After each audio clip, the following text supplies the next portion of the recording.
हम यहाँ उर्दू चौक पर खड़े हैं। एक तरफ पूरे भारत में धार्मिक उन्माद पैदा कर जिस तरह से भारत के लोकतांत्रिक मूल्यों को, भारत के संविधान को और भारत की जो एकता है, भाईचारा है, बंधुत्व है, उसको खंडित करने का पूरा प्रयास किया जा रहा है। आज हम छोटे से जुलूस के रूप में आपके चौराहे पर खड़े हैं।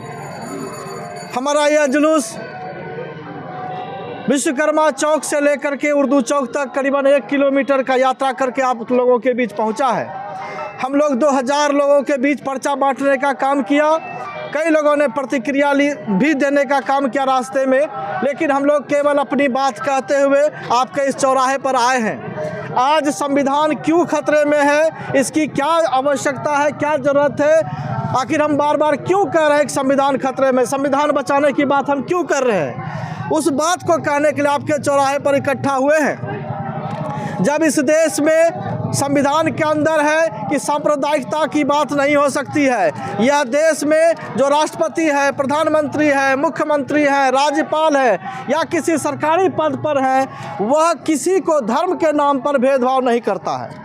हमारा संविधान कहता है कि वह किसी के साथ धार्मिक भेदभाव ना करे, और जो संवैधानिक पद पर है वह किसी मंदिर का या किसी मस्जिद का या किसी गुरुद्वारे का उद्घाटन करने के लिए नहीं है, बल्कि इस देश के जो जमहूरियत है उसे बचाने के लिए, इस देश के अंदर जो भाईचारा, बंधुत्व है, समता है, न्याय है, जो दबे कुचले लोग हैं कैसे उसको आगे लाया जाए, जो विकास की बातें हैं वो विकास की बातें हमें करने की ज़रूरत है। सरकारें फेल है, रेल बेचा जा रहा है, बैंक बेचा जा रहा है, यहाँ तक कि आर्मी जो है, आपके इस देश का जो सेना है उसके अंदर FDI लगाया गया है।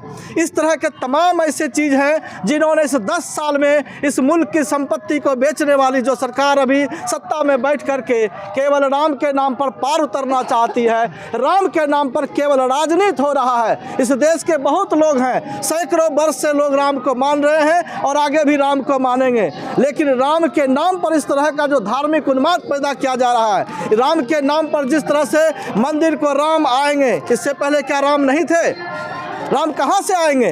राम अगर थे तो आज भी हैं और कल भी रहेंगे, और नहीं थे तो आज भी नहीं है, कल भी नहीं रहेंगे। ऐसी परिस्थिति में जो हमारे मुल्क के लोग हैं उनकी भावनाओं के साथ जो खिलवाड़ किया जा रहा है, उस खिलवाड़ में केवल लोग शामिल नहीं है, करोड़ों करोड़ अरबों अरब रुपए का फंडिंग किया गया है, और उस फंडिंग के आधार पर इस देश को सांप्रदायिक उन्माद की आग में धकेलना चाहता है। हम लोग भी अपील करने के लिए निकले हैं कि भाईचारा बनाए रखें, आपस में शांति और सौहार्द बनाए रखें, आपस में जो आपका भाईचारा है, आप में जो मिल्लत है उसे बनाए रखें। किसी चंद लोगों के आने के, किसी कुकसाबे में आप लोगों को नहीं आना है, केवल अपनी अपनी शांति से अपने अपने घर में बने रहना है। और इस संविधान ने जो हमें हक अधिकार दिया है, आज चौराहे पर बोलने का जो हमें पुलिस रोका गया, पुलिस के द्वारा जब विश्वकर्मा चौक से चला तो खरी पुलिस ने हमें रोका कि आप जान रहे कैसा है और आप लेकर कहाँ जा रहे हैं। बोले भाई मेरे पास तो डीजे भी नहीं है, मेरे पास तो बाजा भी नहीं है, केवल झंडा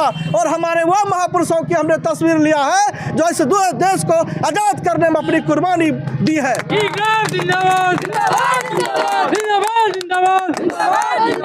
हम ऐसे महापुरुषों को याद कर रहे हैं। हमारे देखिए बाबू जगदेव प्रसाद जिन्होंने समता, न्याय, बंधुत्व, भाईचारे की बात की। शहीद अब्दुल हमीद जो पाकिस्तान से जब युद्ध हो रहा था टैंक के बीच अपनी जान देकर के इस देश को बचाने का काम किया है। अब्दुल कय्यूम अंसारी साहब हैं, माता फातिमा शेख हैं, ये तमाम ऐसे लोग हैं। जब भारत पाकिस्तान अलग हो रहा था तो इन लोगों ने कहा नहीं, हम भारत के साथ रहेंगे, और भारत में रहने वाले जो भी मुसलमान है वो मुसलमान और हिंदू अपने अपने जगह हो सकते हैं, लेकिन हमारा संविधान कहता है हम भारत के लोग हैं, हम सारे के सारे भारतीय हैं। और भारत में रहने वाले का एक यहाँ जो 10 साल का बच्चा हो, 8 साल का बच्चा हो, वो गरीब का बच्चा हो या अमीर का बच्चा हो, राष्ट्रपति का, उसमें कोई भेदभाव नहीं है। अगर हम यहाँ पर 18 साल के लोग हो गए हैं और वोट देने का अधिकार हमारे पास है तो यहाँ के वोट का गिनती भी एक होता है, और राष्ट्रपति महोदय भी अगर वोट देंगे तो उनके भी वोट की गिनती एक होती है। मतलब राजनीतिक रूप से हम एक हैं, लेकिन समाज में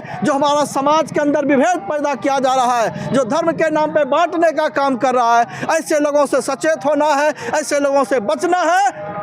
और यह भी आह्वान कर रहे हैं कि 2024 में जो लोकसभा का चुनाव होने जा रहा है, इस लोकसभा के चुनाव में भाजपा को हराइए, उन्मादियों को भगाइए, उसके बदले आप जिनको चुनना चाहते हैं वो चुनिए, आपके अधिकार में है। मैं इसी के बाद अपनी बात समाप्त करता हूँ। हम लोगों के बीच प्रोफेसर मान्यवर डॉक्टर विलक्षण बौद्ध जी मौजूद हैं, जो तिलका मांझी विश्वविद्यालय के पूर्व कुलानुशासक भी रहे हैं। हम उनसे निवेदन करेंगे कि आप